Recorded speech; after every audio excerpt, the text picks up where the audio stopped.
चुड़ैल बनी दुल्हन। रंजन की उस दिन शादी हुई थी। उस रात रंजन छत पर अपने दोस्तों के साथ गप्पे लड़ा रहा था। वो भी क्या दिन थे यार, कॉलेज के सारे दोस्त एक साथ मस्ती किया करते थे। रंजन की दुल्हन आती है। सुनिए, मुझे अकेले नीचे डर लग रहा है, आप कब तक आएंगे? माफ कीजिए भाभी, हम भूल गए थे कि हमारे दोस्त की शादी हो गई है। चल भाई रंजन, हम भी निकलते हैं। ठीक है, उन्हें भेज दीजिए, मैं नीचे जा रही हूँ।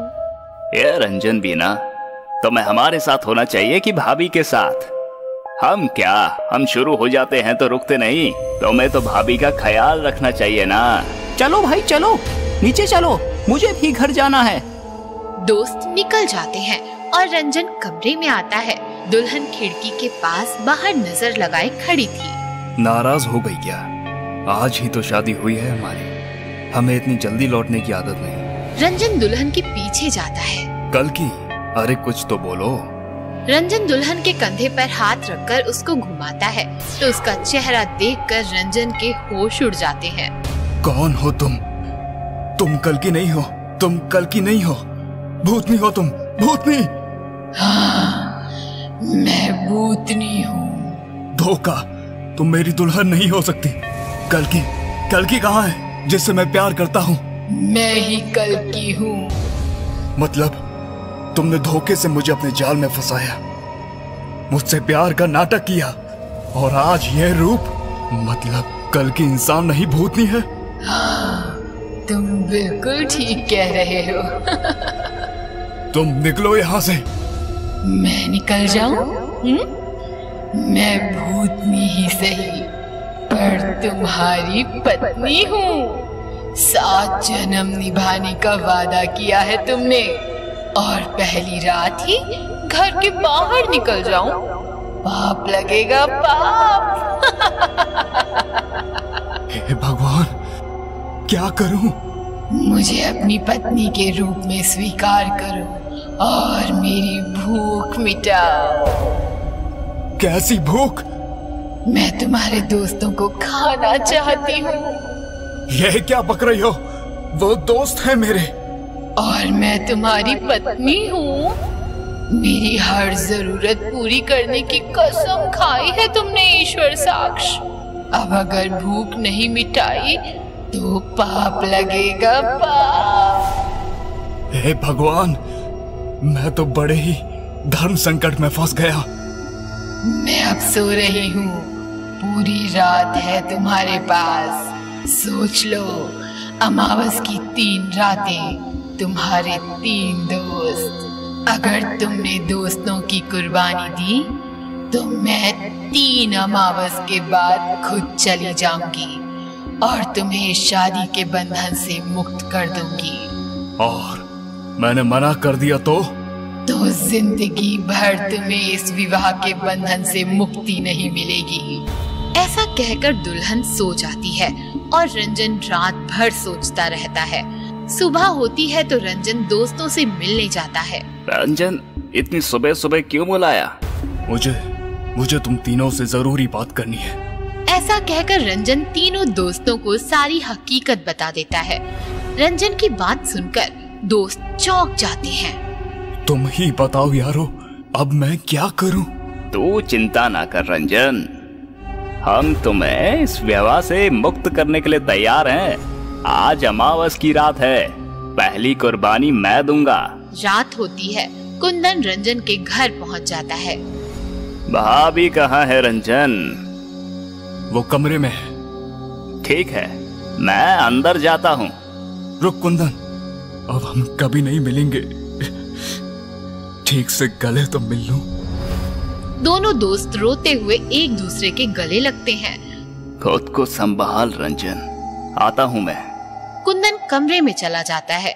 दुल्हन कमरे का दरवाजा बंद कर लेती है।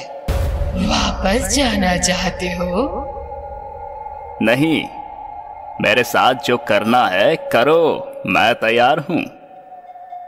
ठीक है, जैसी तुम्हारी इच्छा। दुल्हन भयंकर भूतनी बन जाती है और कुंदन को खा जाती है। ठीक इसी प्रकार दुल्हन कैलाश और रमेश को भी खा जाती है। तीनों को तो निकल गई, अब मुझे भी निकल जा। मुझे इस विवाह से नहीं, इस संसार से मुक्त कर दे। अब मैं जी कर क्या करूंगा? धैर्य रखो, पूर्णिमा की रात सारे सवालों के जवाब मिल जाएंगे। आखिर पूर्णिमा की रात आ ही जाती है। आसमान में चांद खिल उठता है। बताओ, क्या बताना चाहती हो? पूछोगे नहीं मैंने ऐसा क्यों किया? अब पूछकर क्या फायदा? मेरे दोस्त थोड़ी वापस आने वाले हैं। चलो ठीक है, मैं बताती हूँ। 100 साल पहले की बात है। मनोहर नाम का मेरा प्रेमी था। मैं उससे बहुत प्रेम करती थी। एक रात मनोहर और मेरी शादी हो गई।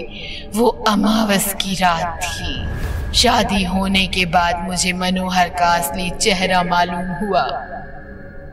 मनोहर और उसके तीनों दोस्तों ने मिलकर मुझ पर अत्याचार किए और फिर मुझे मार डाला। लेकिन मरने के बाद मैंने बदला लेना चाहा, तो मनोहर और उसके तीनों दोस्त आग से जलकर पहले ही मर गए थे। मैं बदले की आग में 100 साल से जलती रही, पर आग कम ना हुई। फिर क्या हुआ? फिर मुझे तुम मिले, तुम्हारे तीनों दोस्त मिले, और मैंने निश्चय किया कि मैं तुम सबको खत्म करके अपने बदले की आग शांत करूंगी। इसीलिए मैंने तुमसे प्यार किया और शादी भी। तुमने मेरे तीनों दोस्तों को मार दिया। अब बचा मैं। मुझे भी मार दो, तुम्हारा बदला पूरा हो जाएगा। नहीं रंजन, तुम्हारे दोस्तों को मारने के बाद मुझे पता चल गया कि इस दुनिया में सब लोग एक जैसे नहीं होते। तुम्हारे दोस्त देवता थे, तुम भी बहुत अच्छे हो। मैं तुम्हें नहीं मार सकती। मैं तुम्हारे आगे भीख मांगता हूँ, मुझे भी मार दो। मैं अकेला नहीं जी सकता। मैं अब इस दुनिया से जा रही हूँ रंजन। क्या तुम जा रही हो? मैं जा रही हूँ, लेकिन तुम्हारे तीनों दोस्त तुम्हें लौटा कर जा रहे हैं। मेरे बदले की आग अब शांत हो चुकी है। अब मुझे किसी से बदला नहीं लेना। तुम्हारे दोस्त तुम्हारा इंतजार कर रहे हैं रंजन। अलविदा, अलविदा। ऐसा कहकर दुल्हन गायब हो जाती है। तभी रंजन को आवाज आती है, अरे रंजन, कहाँ हो तुम? रंजन बाहर आता है तो देखता है कि तीनों दोस्त उसका इंतजार कर रहे हैं। रंजन भागता हुआ जाता है और तीनों से लिपट लिपट कर रोने लगता है।